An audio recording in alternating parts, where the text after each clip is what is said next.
सबसे पहले मुख्तसरन ये बात करूँगा कि हम यहाँ बैठकर बहुत बड़े बड़े ख्वाब नहीं दिखा सकते क्योंकि हम कोई सियासी लोग नहीं हैं।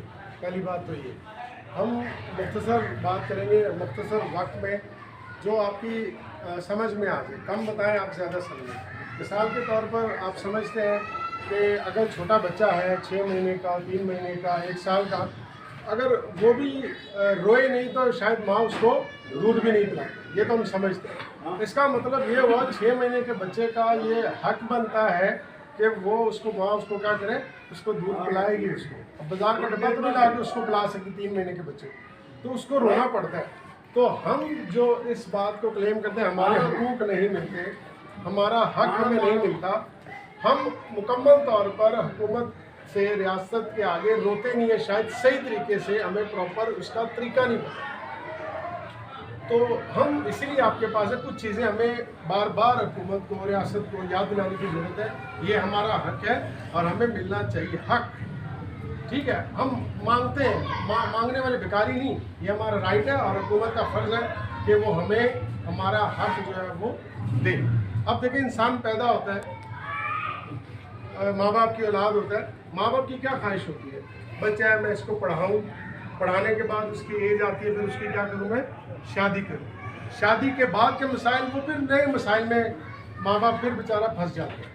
तो एक ये लंबी लिस्ट है मसाइल की, लेकिन हम बहुत मुख्तसरन बात करना चाहेंगे जिसमें हमारे भाई ने बताया कि हमारे जो क्रिश्चनों के कवानीन हैं शादी ब्याह के 150 साल पुराने कवानीन हैं। 150 साल हो गया हम मसीहों के जो शादी के कवानीन बने, और जो विरासत के कवानीन है वो 1925, उसको भी तकरीबन 100 साल हो गए। हमें नहीं पता है, हम नहीं समझते। मेरा नहीं ख्याल में जितने हम यहाँ बैठे हुए पता है कि हमारा जो शादी का कानून है वो अंग्रेज़ 150 साल पहले बनाते हैं।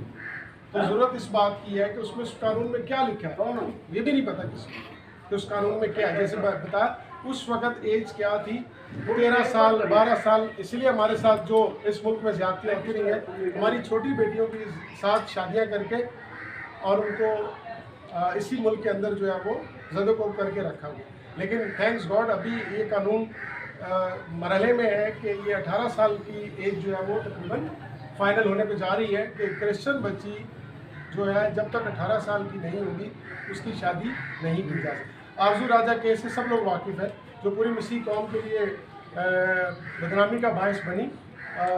कहा जाता था कि 13 साल की एज इसको जो है वो शादी इसकी जायज़ है, जबकि वो नाजायज़ थी। अभी हम बात करेंगे इसी तरह जो हमारे जो राइट्स हैं, जैसे राइट टू एजुकेशन। मैं मुख्तसर बात करूँगा, ख़त्म करेंगे। हमारे पास अभी बताया चंदन भाई ने के राइट टू, हमारा हक है कि हमें हुकूमत जो है वो तालीम दे।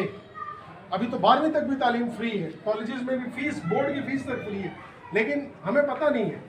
हमारे पास स्कूल कायम है यहाँ पे ईसा नगरी पे। मैं छोटी सी बात करूँगा सर, उसकी मिसाल आप ज़रा नोट कीजिएगा। इसको स्कूल बने मेरे डॉक्टर साहब कितने साल हो गए यहाँ पे रोड पे बना? 15 साल। बिल्डिंग तैयार है, खाली पड़ा हो, कोई उसकी आवाज़ उठाते नहीं। जहाँ से आप आए हैं खाली बिल्डिंग है और स्कूल के लिए यस, बट वहाँ पर जो है वो यूसी ऑफिस बना दिया गया। इस पूरे एरिया में मेरा नहीं ख्याल इतनी बड़ी बस्ती है क्रिश्चियनों की, स्कूल कायम है, लोग गरीब है, लोग यहाँ से खतून पाकिस्तान भेजते हैं अपने बच्चों को। गवर्नमेंट स्कूल है, यहाँ से गाड़ी अफोर्ड नहीं कर सकते। तो ये हमारा राइट है। इसके लिए मैं समझता हूँ कि अगर सब लोग एक एप्लीकेशन ही दे दें, डीसी को दे दें या डायरेक्टर एजुकेशन को दे दें, ये स्कूल स्टार्ट हो सकता है। लेकिन करे कौन, रोए कौन, आगे कौन लगे? वो हम ये नहीं, सियासी कब्जा है वो, ये कहने से खाली नहीं होगा। ये हमारा हक है, वो स्कूल के लिए जगह है, हमारे बच्चों के लिए है, वो पढ़ने के लिए बनाई गई है। वो वहाँ बैठने शादी ब्याह के लिए नहीं बनाई गई, उसको किसी और मकसद के लिए। एक एग्जाम्पल है, हम उसके लिए बात कर सकते हैं कि अगर सब लोग इस बात में मुत्तफिक हो तो मिलकर एप्लीकेशन दें, हमारे बच्चे यहाँ पढ़ने चाहिए, फ्री पढ़ेंगे। गवर्नमेंट का फ़र्ज़ है कि वहाँ टीचर अपॉइंट करेगा। ये हमारा एक बहुत बड़ा बुनियादी मसला है। हम बहुत बड़े बड़े शायद नौकरी नहीं दिला सकते आपको, मिनिस्टर की नौकरी और फलाने के पास जाके, नहीं, जो हमारे बुनियादी मसाइल हैं वहीं से हम स्टार्ट करें तो हमें समझ आना शुरू हो जाए कि हमारा हक है, हमारा हक है जो हमें मिलना चाहिए बुनियादी का। इसी तरह आखिरी बात करेंगे विरासत के कवानीन, जिन पर अभी नेशनल लॉबिंग डेलीगेशन बहुत काम कर रहा है। ये हमें पता होना चाहिए कि हमारे मसीहों के विरासत के कवानीन भी हैं। जैसे हमारे मुस्लिम भाइयों में आपको पता है अगर वालिद की डेथ होती है तो उसका हिस्सा बीवी को और बेटों को और बेटियों को एक ख़ास तकसीम के साथ दिया जाता है। तो हमारे भी विरासत के कवानीन हमारे लोगों को नहीं पता। वो बेटा पूरी जायदाद को जब्त करना चाहता है, वो समझता है ये मेरा हक है, और उसके बाद फिर मज़ीद लड़कियों के लिए कोई हक नहीं। लड़की हमारी इज़्ज़त तो है माज़रत के साथ, हम समझते हैं हमारी बहन हमारी इज़्ज़त है। कोई उसकी तरफ गलत आंख से देखेगा, उसकी आंख निकाल देंगे, उसको मार देंगे, कत्ल कर देंगे, लेकिन उसको हिस्सा देना नहीं चाहते। उसको जिस सोचने की बात है, और मेरे ख्याल में कोई तैयार नहीं होगा। बहुत सेंसिटिव इशू है कि बहन को भी हिस्सा मिले, लेकिन उसका हिस्सा बनता है और बराबरी का हिस्सा है। अगर बेटा है उसका भी उतना हिस्सा है और बेटी का भी उतना हिस्सा है। जब अगर वालिद की जायदाद है, बीवी का भी उतना हिस्सा। लेकिन सितम ये कि हमारे यहाँ बेचारे बुजुर्ग सर बेटियों के घर पे रह रहे, क्या घर उनका है, बेटों ने धक्के मार के निकाल दिया, वो बेचारे अपनी बेटियों को लेते। अगर उनको ये इस बात के बारे में पता हो कि ये हक जो है वो हमारा और हमारी बेटियों का है, ठीक है, और फिर इस तरह शायद थोड़ा सा उनके साथ अच्छा रवैया रखा जाएगा। तो ये इसकी काफ़ी तफसीली बहस है, दोबारा भी हम इसके लिए आ सकते हैं आपके पास, लेकिन बुनियादी तौर पर समझें तालीम हासिल करना ये हमारा हक है। गवर्नमेंट का फ़र्ज़ है कि वो हमें अच्छी तालीम दे, हमें ये चीज़ें मुहैया करे, बुनियादी सेहत हमें फ़राहम करे। इसी तरह हमने बताया हमारी शादी के कवानीन प्रॉपर होने चाहिए, ये भी हमें पता होना चाहिए। जो कि आपके नॉलेज में ये बात हो कि अभी तक मसीहों के कवानीन, शादी ब्याह के, तलाक के, ऐसे कोई कवानीन नहीं बनाए गए। हम तलाक़ें कराने के लिए नहीं आपको बोल रहे, कवानीन नहीं है यहाँ पर, कवानीन नहीं है, बिल्कुल भी नहीं है। रिसेंटली मैं छोटी सी मिसाल एक शेयर कर सकता हूँ। अभी रिसेंटली एक शादी मलीर में हुई पिछले दिनों हमारे मसीह फैमिली में।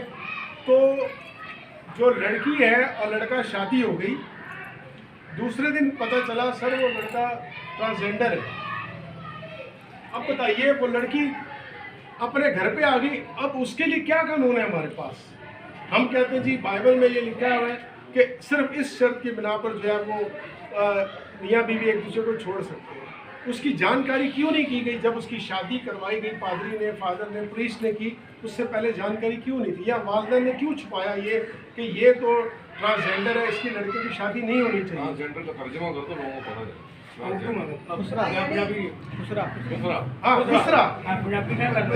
इन अदर वर्ड्स उसके साथ शादी कर दी।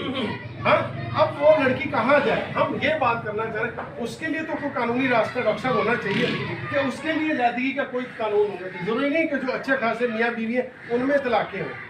इस तरह के कवानीन में भी जो है वो कोई ना कोई रास्ता होना चाहिए उसके पास, उस लड़की के पास, कि वो कहीं और दूसरी जगह जा कर के अपनी शादी कर सकते। माँ बाप को तो सारी ज़िंदगी बोझ नहीं, उधर से भी जूते खाएगी, घर से भी।